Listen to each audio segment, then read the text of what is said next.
أهل جاهليات تعبدهم بالمكاء والتصدية، يعني كاتق عبادتي خوايا بكر دايا جاهل كانش عبادتي أنا كرت بلام شوازي عبادته برسنكيان مكاء تصدية بو. مكاء يعني فيك اليدان، فيك اليدان، وتصديج يعني تشبل اليدان. بو يخوي قرا فرمي وما كان صلاتهم عند البيت إلا مكاء وتصدية. نيجي مشركين، نيجي جاهل كان مشركين نيجي أنا كرت أتشون بدوري كعبة أسورانو بلام شوازو صفتي برسنكيان شومبو خوي قرا لي وصف من بوكا أفرمي وما كان صلاتهم عند البيت إلا مكاء وتصدية. كاتك بهاتنا بولاي كعبة بولاي مسجد الحرام خوايان بپرستايا نوجيان بكردايا بمشي وازبو في كيان ليدا وشبليان ليدا، فيك ليدانو شبل ليدان، وإلا لأصلا نيوش كردن دبي خشوعي تابت، دبي ركوعي تابت، سجدي تابت، سورة فاتحة تابت خندريتو. بلام أوان نيوجكيان خوا پرستيكيان عبادت كردنيان چون بو شبل ليدانو فيك ليدان بو. أما أم خالا لو يكسيك بولي باشا أما كواهي لنا أمي إسلامي أم خصلة جهالتا آي لنا وإيما هي استا كسمان بينين نيوش بكات فيك ليبدا وشبل ليبدا بلي همانا أبينين ها زور جالا قرد فيديو كان كومالي ما موستاو بناو ملا لنا ومزقوتا هلا برن بحساب ذكري خواي قوراكن هل برينو هل بزلبزو دفليدانو قلوب كجانو أو همان أو خصلة جهالتيك أو مشركين لسريبون وابنا ما بدات وكيش أمرويكا وأدريت بالي دينش كومالي بناو مسلمان وما كان صلاتهم عند البيت إلا مكاء وتصدية. ككاتي برسيار بكرة لمشركين إيو بوشي واغني أو نيوجاكين بوخوا إي باشا بو فيك اليدن بو تشبل اليدن أيوت أوها يا مخوا أوها برستين مشرك جبون أم روجاكا برسيار كي لو كومالا كسا كبوشي ويا دفليدان وهلبز هل دابزو شوازي جورا طقوسك بو برستني خوا قيران لناو ذكرى هاتو هاوار باشا ذكري خوا هاتو هاواري بو تشيا خوي قرا فرمي ادعو ربك تضرعا وخفيا. كاتيك بانقت كل اخوا دعوات كل اخواي قورا عبادة برستنت كرت شون بك بتشي شوازك تضرعا ابي تضرعي تابت هاتو هاواري تانبت ابي خشوعي تابت بلام أم أقيرينت هاواركا بازدا هلا بزيتو دفليدات أو همان أو خصلتيك أو أهل جاهلية لسريبون كواتا دبي وريابين خمان نشبهنين بوكساني كوا نيوجكيان بريتيا لمكاء تصدية. پیغمبر خوا صلى الله عليه وسلم فرمي التصفيق للنساء والتسبيح للرجال. باسي نجمان بوكا بيغمبر صلى الله عليه وسلم أفرمي كإمامك هليك لنا نيوجكيا طبعا لسردم بيغمبر خوا صلى الله عليه وسلم أفرتان بيوان شهاد بيوان لمقدمة أفرتان لدواوبون كإمامك غلطي كرت با بيوان بلن سبحان الله التسبيح للرجال سبحان الله أي آفرتان التصفيق للنساء أو أدنى باندس يعني شوك بوك شبل اليدان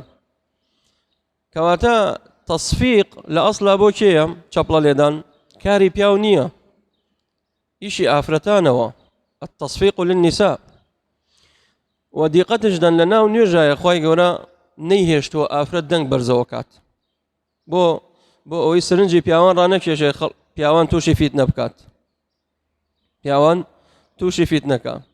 کەواتە ئەو چەپڵە لێدانە لە ئەسڵا بۆ ئافرەتانە جواز دراوە نەک بۆ پیاوان ئەو جا تۆ بێی بیکەیتە ناو قاڵبی دیندارێتی و بڵێ وەڵای ئەمە زکری خوای گەورەشە بۆی ئەوە صفەتی ئەهلی جاهلیەتە صفەتێکی تری ئەهلی جاهلیەت اتخاذهم الدين لهوا ولعبا اتخاذهم الدين لهوا ولعبا هر وەکو چۆن خوای گەورە فەرمێ ئەنەهم اتخذوا دینهم لهوا ولعبا دینەکەیان چی لێ کردووە کردیانەتە گاڵتە و گەپ لەهو ولعب لەهو ئەو شتێکەوە لە خوای گەورە دوور دەکاتەوە و لعب ئەو گاڵتە و گەپەیەکەوە بێ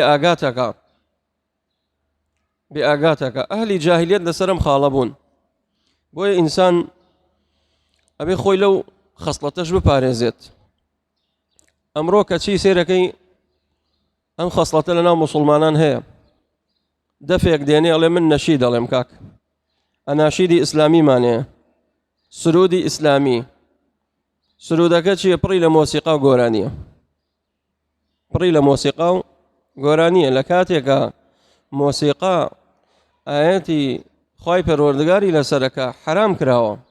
و فرمودەی پێغەمبەری خوای لەسەرە صلی الله عليه وسلم خوای تعالی فەرمێ ومن الناس من يشتري لهو الحديث ليضل عن سبيل الله هەندێکەیە دەیانەوێ يشتري لهو الحديث لهو الحديث عبد الله کوڕی مەسعود فەرمێ سوێن بەخوای گەورە لهو الحديث مەبەست پێی گۆرانیە ئەمڕۆ بەحساب کەناڵی ئیسلامیە و سێرەکەی پڕ کەناڵەکەی لە مۆسیقا و گۆرانیە ئەو جاوای لێ هاتووە مۆسیقا و گۆرانیەکە واشلیان کردوتەوە بێ ئافرەتێکی سافینەش بێ ببێتە بێژەر و ئەخبار بۆ خەڵکی بڵێت باسی ئەوروپا بکە و باسی ئەمریکا کا و نازانم چی و ئەم باداخەوە سێرەکەی اتخذوا دينهم لهوا ولعبا ئەمە لە دینە حرام کراوە بەڵام تۆ دێی هینتە ناو دینەوە کابرای علمانی علنا ئەڵێ من نەزانم گۆرانی حرام و حەڵال لای من نییە من گۆرانی هەر لێدەم مۆسیقا هەر لێدەم بەڵام بەداخەوە سێرەکەی کەناڵی ئیسلامیە و بە حساب ئیسلامیشە و خەریکی چییە مۆسیقا و گۆرانیە و هەشیانە دێتە سەر شاشە بەبێ ئەوەی شەرمکە بە حساب داعیە پرسیاری لێکەن ئەڵێ تۆ حەزت لە چی گۆرانی بێژێکە ئەوڵێ من حەزم لە حەسەن زیرەکە ئەوڵێ من حەزم لە ئوم کەلثومە ئەوڵێ نازانم حەزم لە باجەد یەحیە هەرێکی و ناوێکەڵێت بۆیە زانایانە فەرموون دوو وەحی هەیە وەحی خوای گەورە و وەحی شەیطان وەحی خوای گەورە بریتیە لە قورئان و بریتیە لە سنەتی ڕەسوڵ الله عليه الصلاة والسلام وەحی شەیطان بریتیە لە مۆسیقا و گۆرانی بۆیە هەر دڵێک مۆسیقا و گۆرانی تیابێ قورئان جێی نابێتەوە هەر دڵێک مۆسیقا و گۆرانی لە ناوە سەوز بێت قورئان جێی نابێتەوە تەماشاکەن زۆرینەی خەڵک بڕۆ ئیمانەکەی خۆ تاقیکەرەوە زۆرینەی خەڵک کە قورئان بگرێتە دەزێەوە حەسەب ئیمانەکە هەیە 10 دقە چارەجێ 20 دقەیتە بێزارە بێت دایە خەو ئەیداتە ئەولاوە بۆ ئیمانەکەی ئەوە نییە هەیە نا بە سەعات هەیە بە 2 سەعات لەسەر قورئانە عوثمانی کوڕی عەفان فەرمێ لو طهرت قلوبكم ما شبعتم من كلام ربكم سوێن بەخوا ئەگە دڵەکانمان پاک بێ ئەوە قەت تێر ناخۆین لە قورئان بەڵام کە لەهو لەعیب هاتە ناو دڵ مۆسیقا و گۆرانی هاتە ناو دڵ چونکە ئەمڕۆ بەداخەوە تەنانەت گوێ لە ئیغبار ڕاگری هەر مۆسیقایە گوێ لە چی ڕاگری دەست بۆ چییە بێ مۆسیقا و گۆرانیە ئەو خەڵکە بۆ وای لاتەوە لە سەرەکە گوێ لە مۆسیقا ئیتر ئاگای لە قورئان نامێنێت قورئان جێی نابێتەوە قورئان کە کەلامی خوای پەروەردگارە جێی نابێتەوە کەواتە ئەمەش جۆرێکە لە جۆرەکان و صفەتێکە لە صفەتەکانی ئەهلی جاهلیەت خاڵێکی تر الاغترار بالدنيا أن الحياة غرتهم فظنوا أن عطاء الله منها يدل على رضاه هەڵە خەڵەتان بە دنیا ئەهلی جاهلیەت کاتێک بیان بینایە دەوڵەمەندن خاوەن ماڵن ئەمە صیفەتێ تریانە یان مناڵیان زۆرە وایە نەزانی خوای گەورە خۆشیان هێوێ بەڵام مناڵ زۆری و پارە زۆری بەڵگە نییە لەسەر ئەوەی کە خوای گەورە خۆش تێوێ یان خۆشتی ناوێت ئەیان وچی وقالوا نحن أكثر أموالا وأولادا مشركين بپێغەمبەری خۆیان نەفەرموو صلى الله عليه وسلم ئەیان وت ئێمە أكثر أموالا وأولادا ئێمە دەوڵەمەندین بوونین وەروەها مناڵشمان زۆرە شانازیان نەکردبەوە خوای پەروەردگار فەرمووی قل إن ربي يبسط الرزق لمن يشاء ويقدر ولكن أكثر الناس لا يعلمون أي محمد صلى الله عليه وسلم بيان بڵێ ئەو سەروەت و سامان و مناڵی کە ئێوە شانازی پێواکەن خوای گەورە ئەیدا بە هەموو کەسێک ئەیدا بە کافر ئەیدا بە مسلمان بە هەموو کەسێکێدا مناڵ زۆری و پارە زۆری یان کەمی بەڵگە نییە لەسەر ئەوەی کە فڵانە کەس خۆشەویستی خوایان خوای گەورە لێی ڕازیان لێ ناڕازیە نە ئەوە پێوەری خۆتانە ئەو پێوەرە لای خوای گەورە نییە وما أموالكم ولا أولادكم بالتي تقربكم عندنا زلفى وأمالوا أولاد سروة سامان من ذلك هتانا أما هیچی نێزکتان ناکاتەوە لە خوای پەروەردگار هیچی نێزکتان ناکاتەوە لە خوای گەورە ئەی چی نێزکمان ناکاتەوە خوای گەورە فەرمووی إلا الذين آمنوا وعملوا الصالحات إلا ئەوانەی کەوا ئیمان دێنن عملی صالحیان هەیە خوای گەورە لەسەر ئەوە محاسبەی عەبدەکانی ئەکات نەک ئێوە ئەمڕۆ فەخفەخە و شانازی بکەن بەوە ماڵم زۆرە منداڵم زۆرە مادام من ماڵم زۆر بێ لە قیامەت هەر من براوم بۆیە پێغەمبەری خوا صلی الله علیه و سلم فەرمێ إن الله يعطي الدنيا لمن أحب ومن إن الله يعطي الدنيا لمن يريد ومن لا يريد خوای گەورە ماڵ و منداڵ ئەدا بەو کەسەی کە بیەوێ ئەوەشی کە نەیەوێت بتەوێ و نەتەوێ خوای گەورە ماڵی دنیا تەرەداتێ ولكن لا يعطي الدين يعني الإيمان إلا لمن يحب خوای گەورە ئیمان و دیندارەتی نادا بە کەسێ ئیلا خۆی هەوڵی بۆ نەدات کەواتە ئێمە هەوڵەکەمان بۆ چی بێت بۆ دنیا نەبێت نا بۆ دین بێت بۆ ئەوەی خوای گەورە لە خۆمان ڕازی بکەین مەسئلەیەکی تر کە ئەوش گرنگە تحريف كتاب الله من بعد ما عقلوه وهم يعلمون تحريف كتاب الله يعني تحريف يعني شيء تحريف يعني دسكاري كردن قورين دو جور تحريفه أم صفة أهل جاهليته آية بزاني لنا إيما هي كسي بتوين دسكاري كلامي خويا قولوكا دو جور تحريفه تحريفك معناه تحريفي لفظك يا خدي لفظك بقوريت تحريفك معناه لفظك نا قوري بلا معناك يا قوريت معناك يا قوريت لويا كميان تحريفي لفظك قوران كاري دسكاري كرني لفظك شيء لسربو جولك لسربو وإذ قلنا ادخلوا هذه القرية فكلا منها حيث شئتم رغدا وادخلوا الباب سجدا وقولوا حطة نغفر لكم خطاياكم وسنزيد المحسنين بلام فبدل الذين ظلموا قولا غير الذي قيل لهم جولكاستان تحريفي كلامي خوايان كرت خواي گەورە فەرمی کە چوونە ناو شارەکە چوونە ناو دێ چوونە ناو بەیت المەقدس بڵێن حطة يعني چه حطة يعني بڵێ خۆیان لێمان خۆش بە يعني حط عنا خطايانا خۆیان لە تاوانمان خۆش بە بەڵام ئەوان چیان کرد تحريفي حطەیان کرد وتیان حنطة يعني چی گەنم تحريفي کەلیمەکەیان کرد بەچی بە حنطة خوای تعالى غضبي ليان کرد فأنزلنا على الذين ظلموا رجسا من السماء أو تحريفي شيئا تحريفي كتابي خوايا بويا زاناي جولك كان هستان دسكاري كتابك خوايا كالتوراة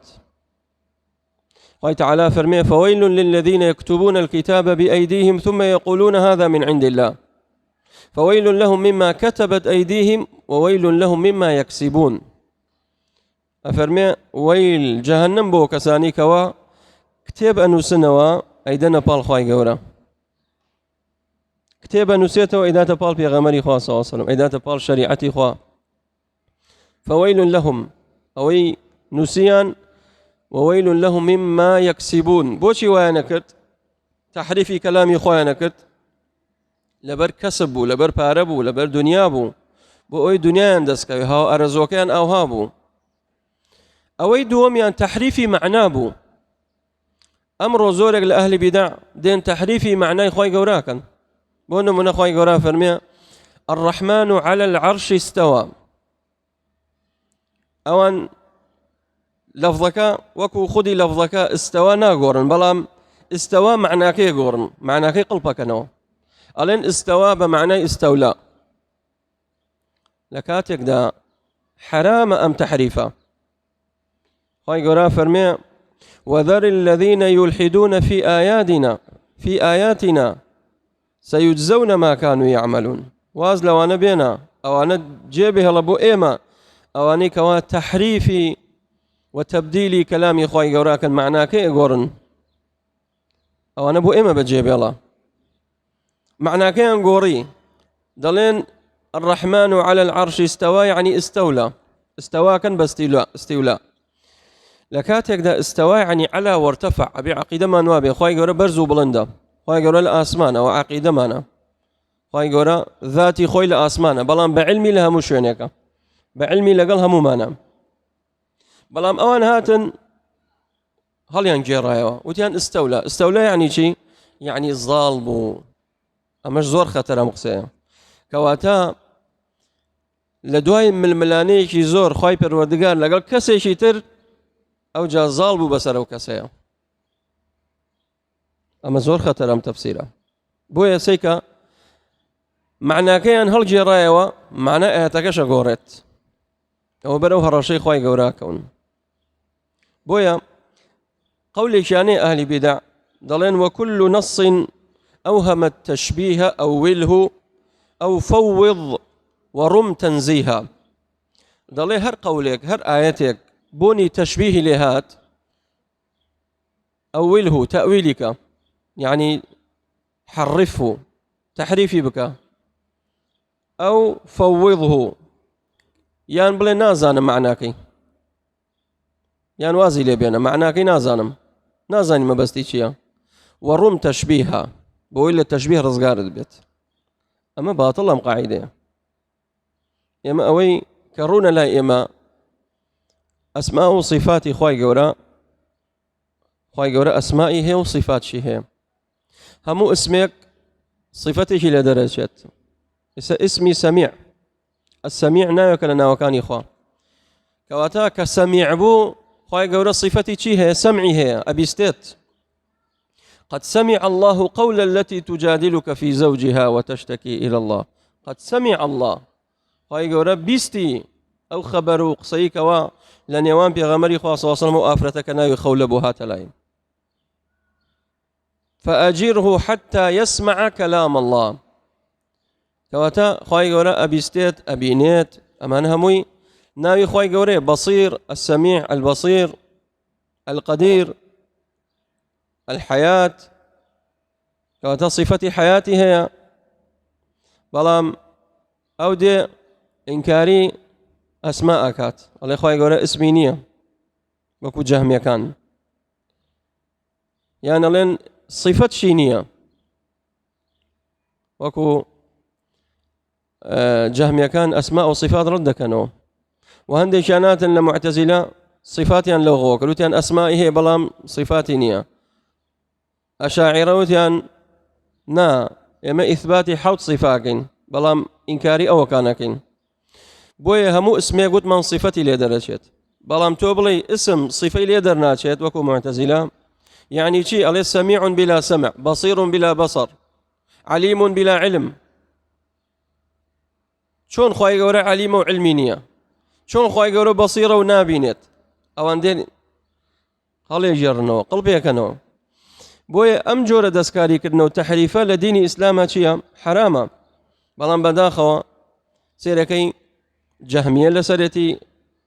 فرق إسلامين بحساب معتزلة لسريتي أشعري كان لسرين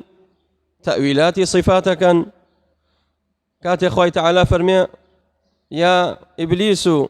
أو بو سجد نابي بو آدم لما خلقت بيدي كبا دستي خوم دروستم كردوه أو عندنا لين دست ليرة بمعنى قوتها يعني هزت أنا وقوة أم تأويلها ليه إما لين دست تواو خوي جورا صفتي دستي هي بلام چونيتي صفتي خوي جورا بو دستكاني آية بيشبهنين بمخلوقات نخير نايشبهنين ألين خوي جورا دستي هي يليق به أما صفتي خويتي أما إيمان من بيتي وإنسان كانش دستي أنا همو إنسان يكش يليق به ليس كمثله شيء هيشتاق لخوي جورا ناتشت يعني ولله المثل الأعلى دستي فيلك لقل دستي ميروليك وكو يقنية شون تشبيه خالق بمخلوق بكري بويا تشبيه ناكري ألين إثبات يكين خوي جورا صفتي دستي هي صفتي قدمي هي صفتي ساقي هي صفتي سمعي هي بصر همو أمانة الحديثاتها صفتي غضبي هي وجاء ربك صفتي مجيئي هي وجاء ربك والملك صفا صفا إيمان من بهمويتي بلام چون ألين أوا شوازكي خواهي قربو خوي الزاني يليق به إما إثبات يكينو ألين يليق بالله سبحانه وتعالى رونك راوت ولا قرآن بلام إيمان من بيتي إما ناين تحريفي كين إما ناين تبديلي كين إما ناين دسكاري بكين كدسكاري ما انكرت أو وكو كمان ليدت وكو جولا كمان ليدت كهاتن